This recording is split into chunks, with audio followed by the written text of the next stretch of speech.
Jana Lynne Sanchez, Democratic candidate for the 6th Congressional District. Thank you so much for joining us. I Thank guess you. you're welcome. And the first question really is, why are you running?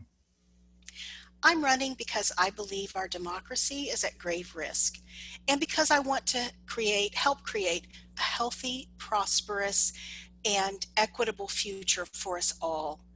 I want to represent people like my family who've worked hard for everything they have. That means we need better health care, better jobs, and a stronger infrastructure. And why do you think people should vote for you over the 22 other candidates in this race? I think people can relate to someone like me. I grew up very poor in this district. Nonetheless, I was able to go to college, not only because I worked hard, but because of the people in the community who supported me, because of amazing public school teachers, and because I benefited from programs like federal financial aid. I understand the struggles that people are facing. I face them. And I am from this community. It's my family, it's my home, it's my community. And you said something before. Why do you think democracy is at risk? I think we've seen a number of Washington politicians who are more focused on extreme ideology, on holding on to power at any cost, and to lining the pockets of their wealthy donors. They're more concerned about those things than they are about meeting the real needs of Texans. And you mentioned some of the things: healthcare, jobs, infrastructure. Are those your three top priorities? Absolutely. The focus is on healthcare, getting the vaccine rolled out, on jobs. We need jobs where people can make a decent living, and we need infrastructure because that also creates great jobs. But it also means we can drive safely from one point to the other without worrying about damage to our car. And it means we have a future, a future that is fueled by green energy, for instance, at least to a part.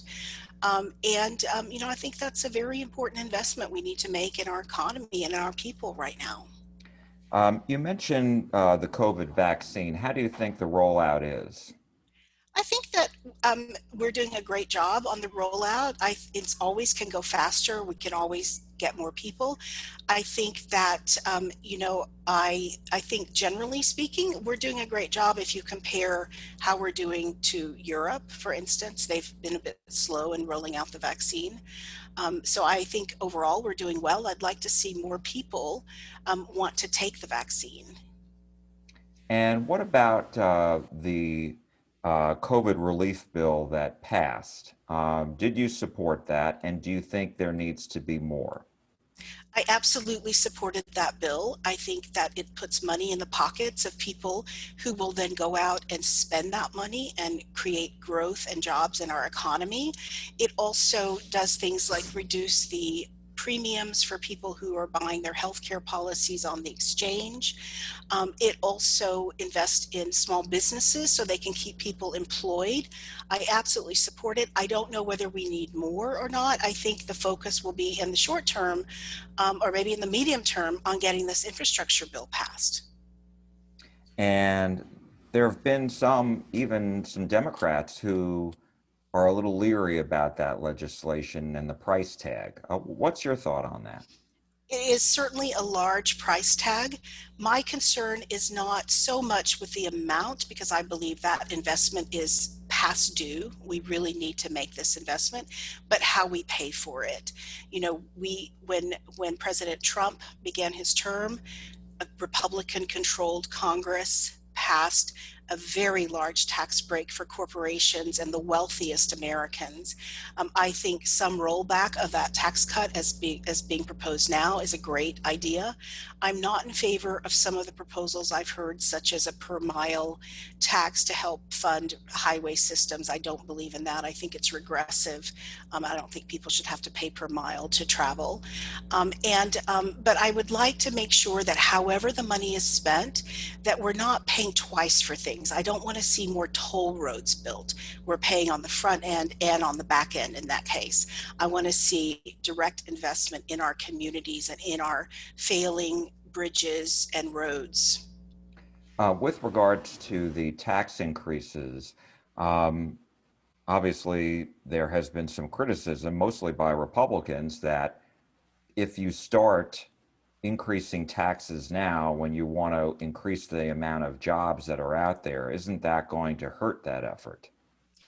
So first of all, it's not a tax increase. It's returning some of the tax break that was given to corporations and to the wealthiest Americans under the Trump administration, a tax break that did not create the jobs that it said it was going to create.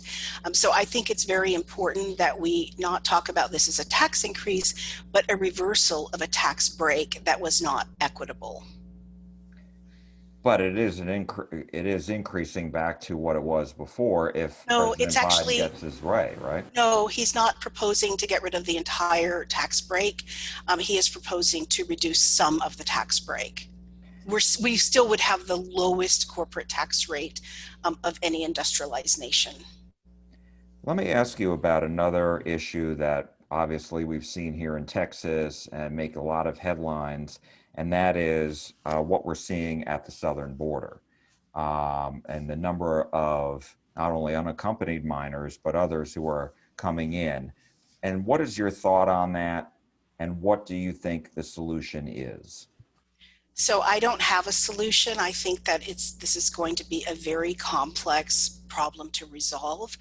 I think it's important to understand that the Biden administration came into what was a very difficult situation, a problem created by the last administration by illegal and unethical treatment of immigrants. I personally don't have a solution. I am hopeful that the Biden administration will come up with a solution that works. One of the things I heard in the last day or so that I thought was a great idea was to allow the asylum interviewers, I can't remember what they're called exactly, to decide at that moment whether someone is actually facing a legitimate fear of persecution rather than making them wait to see an asylum judge, for instance. I mean, there are a lot of solutions like that that need to be worked through. But at the very heart of this, we have to get to that we have to solve the underlying problem. Why are so many people trying to come across our border? And I think that's very important. That's going to be a long-term solution that I know that Vice President Harris is in charge of coming up with a solution, working with our partners in Central America and in Mexico. Whatever solution we come up with, it has to respect the human rights of the people who are claiming asylum, and we have to respect international law, and we have to respect our law. And where are you on the HR 1 that has been proposed, which is election reform in Congress? I know that the Democrats in the House have approved that. It went to the Senate, and there is some opposition there, and the Senate obviously is 50-50. So where are you on that?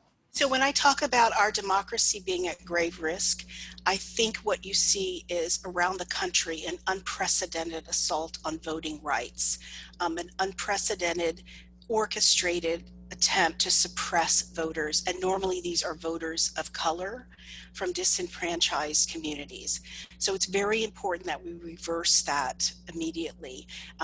HR 1 goes a long way to doing that. It also reduces the impact of large corporate donors who are attempting to buy our democracy. So I think HR 1 is absolutely essential that we pass it, and that we use this moment to regroup and say every vote counts, every vote matters, every person has a right to be represented. So I think it's absolutely essential that we pass HR 1 and that we work to shore up our democracy and the underlying principle that every vote matters and that every person gets to vote. Do you have any concerns that the legislation federalizes elections instead of basically having state by state? It would federalize it more.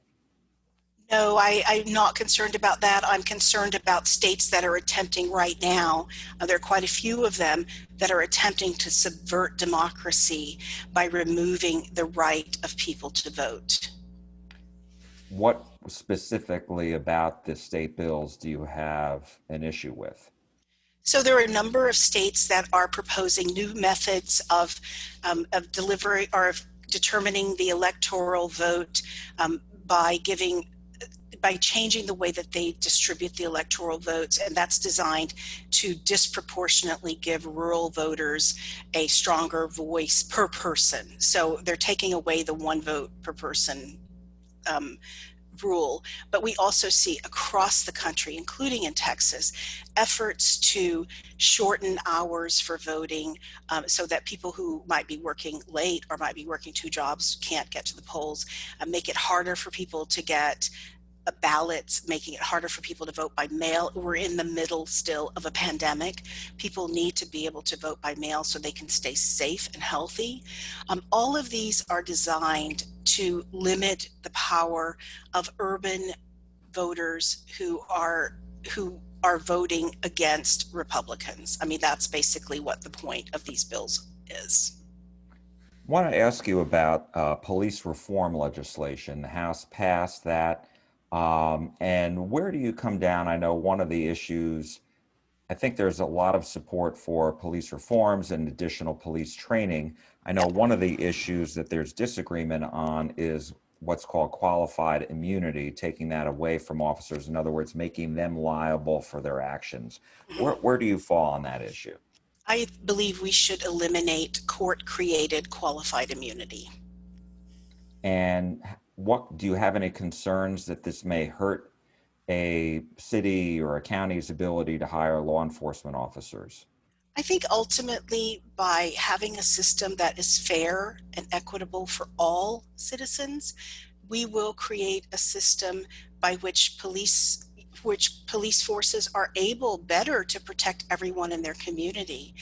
If you get rid of or don't hire the people who are concerned about violating people's rights, then you will have a system which the vast majority of police officers are there to serve the community. So let's take away something that the court created as an unfair system to prevent people who have been wronged from suing and getting justice. And my last question to you is on gun legislation. There have been a lot of calls since the mass shooting in Colorado, renewed calls for gun legislation. Where are you on the Second Amendment and specifically more restrictions? So I absolutely support the Second Amendment. I grew up shooting. I have a gun. However, there is nothing in most of the proposals that does anything to weaken the Second Amendment. We need, and I think the majority of Americans absolutely support, universal background checks. They support rules that keep guns out of the hands of violent and mentally unstable people. So those kind of rules are absolutely necessary, and also rules that prevent people who have been convicted of spousal abuse, for instance. They should not have guns. So I think there are a lot of things we can do that are in line with the Second Amendment, but that make us safer as Americans. As you know, there's widespread disagreement on this issue. Do you think anything can be done? What would you be able to contribute to try to bring both sides together? I think as somebody who grew up shooting, who owns a gun, I think most Americans, like me, believe that we need additional rules. I mean, I think that most people see this as a common sense issue. So I believe I could pull together people from the left and the right who maybe can't clearly see each other's perspective and come up with something that the vast majority of Americans, including Republicans and including gun owners, see as essential, which are stronger rules that protect our children, protect our schools, and protect our public places. Jana Lynne Sanchez, thank you so much, candidate for the 6th Congressional District. We really appreciate your time. Thank you.